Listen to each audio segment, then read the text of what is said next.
The Florida legislature is considering some major legislation that will have a profound impact on the state's public education system.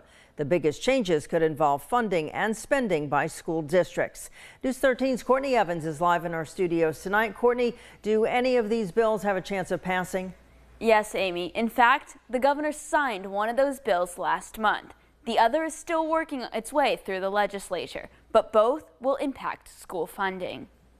The people responsible for Bay District Schools' finances say they probably won't notice the effects of these new laws this year, but they expect to see an impact next year. These bills could and probably will affect the way we're funded, not necessarily decrease or increasing. It's just a different methodology than we've done in the past. So I wanted them to be aware of. Governor Ron DeSantis signed House Bill 1 into law on March 27th. Part of the sweeping education reform bill will make universal vouchers available to all public school students. It gives vouchers to private schools and homeschoolers.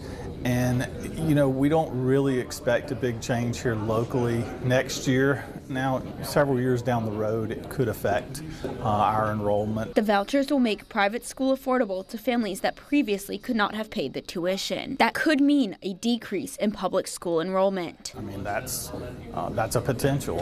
And so, and I mean, I suspect that's why it's out there, is to foster competition, which should have improvement within our system. The second bill, which has not reached DeSantis' desk, would change school district funding formulas. Instead of separating funding into different categories, the state will give districts a lump sum. Just roll those dollars into one allocation. Now, the requirements to spend the money for safe schools and for instructional materials is still there. It's just when we receive it from the state, it won't be segregated out. Lloyd wants to make sure school board members understand the impacts of the two bills. There's a term in there called base student allocation. It's our base funding for students.